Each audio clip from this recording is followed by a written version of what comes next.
जोर जोर से रोने लगती है। उसका ये करुण रुदन देखकर कब्रिस्तान के मुर्दों का सीना छलनी हो जाता है। वे सभी अपनी कब्रों से निकलकर बाहर आ जाते हैं।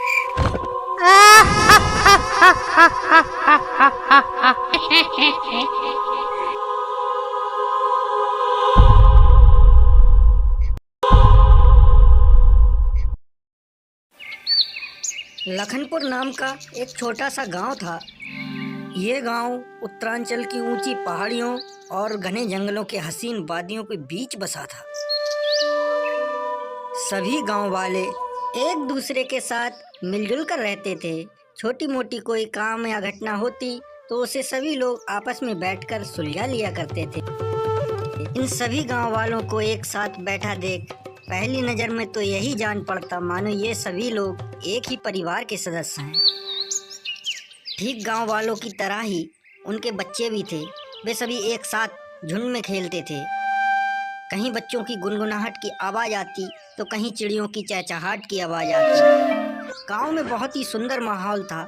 गांव में सब कुछ बहुत ही अच्छे से चल रहा था। लेकिन एक दिन इन सभी गांव वालों की खुशियों को किसी की नज़र लग गई। गांव में अचानक से कुछ रहस्यमयी और बहुत ही खौफनाक घटनाएं घटने लगीं।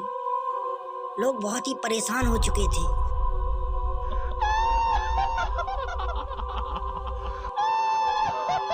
जिधर देखो उधर सिर्फ लाशें ही लाशें थीं।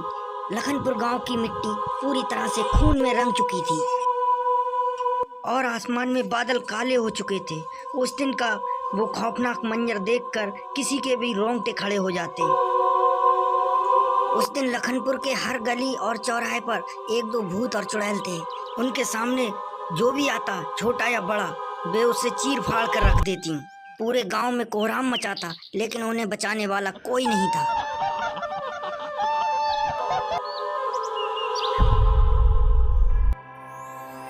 लेकिन एक मिनट दादाजी, आखिर उस दिन उस गांव में ऐसा हुआ क्या था जो पूरा गांव भूतों का डेरा बन गया? और इतने सारे भूत आखिर आए कहां से थे? तो लगता है बच्चों तुम्हें मेरी कहानी बहुत ही ज्यादा पसंद आ रही है। अब तो लगता है तुम पूरी कहानी सुनना चाहते हो। तो ठीक है, मैं तुम्हें पूरी कहानी सुनाता हूँ, बहुत ही ध्यान से सुनना। जी दादाजी, आप पूरी कहानी सुनाइए। हम बड़े इत्मीनान से बैठकर ये पूरी कहानी सुनेंगे। उस दिन समय था दोपहर का। धूप ऐसी खिली थी जैसे चमड़ी को जला कर रख दे। सारी दिशाओं में अपनी फुलझड़ियां बखेरी धूप लोगों के साथ अटखेलियां खेल रही थी। बेचारे धूप और गर्मी के सताए लोग अपने घर वापस लौट जाते हैं और अपने घरों में आराम करने लगते हैं। लेकिन बेचारे गांव वाले ये नहीं जानते थे कि उनके साथ की एक लड़की मीना जंगल में ही कहीं पीछे छूट चुकी है। इधर जंगल में बेचारी मीना डरी सहमी सी अपने घर का रास्ता तलाश करने लगती है। रास्ते की तलाश में भटकते हुए मीना को एक पक्का रास्ता दिखाई दे जाता है। वह तुरंत उस रास्ते पर पहुंचती है और तेज कदमों से दौड़ने लगती है। लेकिन तभी पीछे से एक गाड़ी वहां आकर रुक जाती है और गाड़ी से बाहर दो नौजवान निकलते हैं। उनमें से एक नौजवान रवि लड़की को आवाज लगाता है, ए लड़की, रुको जरा, ये लखनपुर का रास्ता किधर से जाता है, बताना जरा। इतना ही सुनना था कि मीना के कदम वहीं थम जाते हैं और वह पीछे मुड़कर देखती है। तभी रवि फिर से बोलता है, ए लड़की, हमें लखनपुर जाना है, जरा लखनपुर का रास्ता बता दोगी? तभी मीना रोते हुए उन्हें बताती है, नहीं बाबूजी, मुझे नहीं पता लखनपुर का रास्ता किधर से है।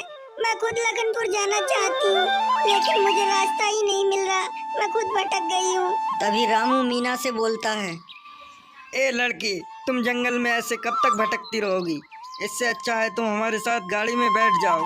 चलो हम मिलकर रास्ता ढूंढ लेंगे। तभी बेचारी भोली भाली मीना उनके इरादों को भांपे बिना ही उनके साथ गाड़ी में बैठ जाती है। कुछ दूर रास्ते पर गाड़ी चलने के बाद एक सुनसान जगह पर रुकती है।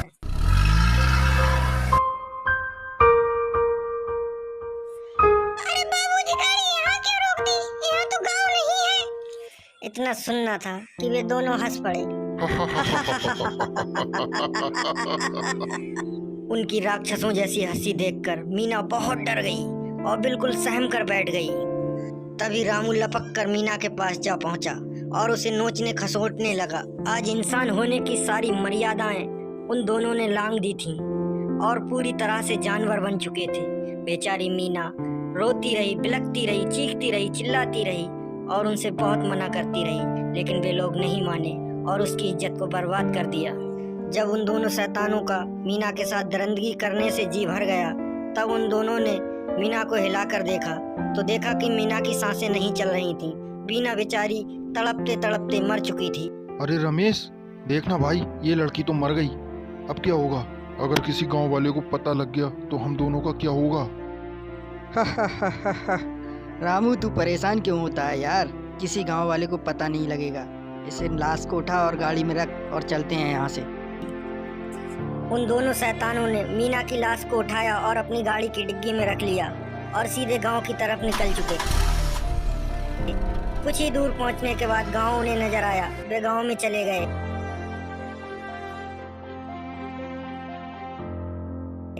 गांव के सभी लोग नेक दिल और भोले वाले थे।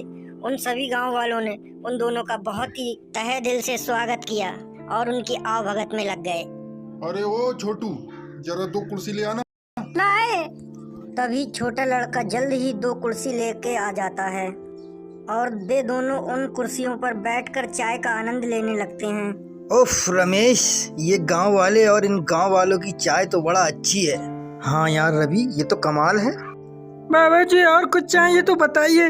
यही है, यही वो दोनों राक्षस हैं। इन दोनों राक्षसों ने मेरी जिंदगी बर्बाद कर दी। गांव वालों, इन्हें मत छोड़ना, मार दो इन्हें गांव वालों। मीना उन दोनों को मारने की पूरी कोशिश करती है, लेकिन वह उनका कुछ नहीं बिगाड़ सकती। वह उन्हें छू भी नहीं सकती क्योंकि वह तो सिर्फ एक आत्मा है, उसके पास कोई शरीर नहीं है। वह रोते हुए अपने गांव वालों से अपने लिए न्याय की गुहार लगाती है, लेकिन गांव वाले तो उसे देख ही नहीं सकते थे, उसकी क्या मदद करते। इसलिए वह रोते हुए वहां से चली जाती है और एक कब्रिस्तान में पहुंच जाती है।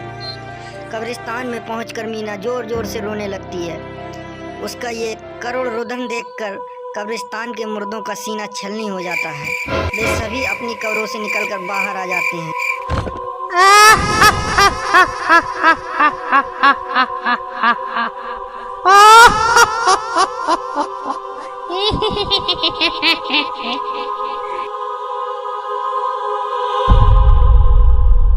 और मीना से पूछते हैं, क्या हुआ बेटी, तुम क्यों रो रही हो? तुम्हें क्या परेशानी है? क्या कुछ हमें बताओगी? मीना उन्हें अपनी पूरी स्थिति बताती है और सारा कुछ हाल सुना देती है कि उसके साथ क्या क्या हुआ है। मीना की कहानी सुनकर उन सभी मुर्दों को बहुत गुस्सा आता है और वे उसे एक चुड़ैल बना देते हैं।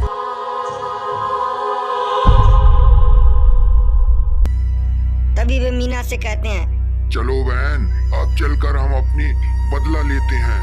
उन शैतानों को आज हम नहीं छोड़ेंगे, सभी को मार देंगे।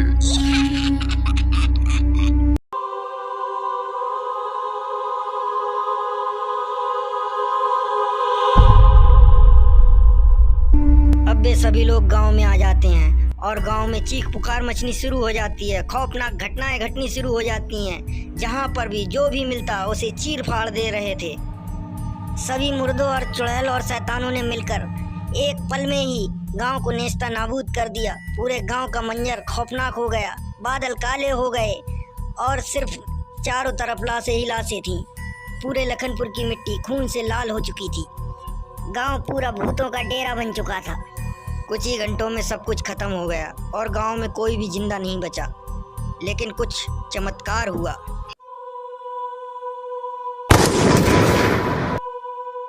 लेकिन दादाजी, आपने तो इस कहानी में सस्पेंस छोड़ दिया। आखिर ऐसा क्या चमत्कार हुआ, वो भी तो बताइए। अगर तुम्हें वो जानना है तो अगले पार्ट का इंतजार करना होगा, तब तुम्हें पूरी जानकारी मिल जाएगी।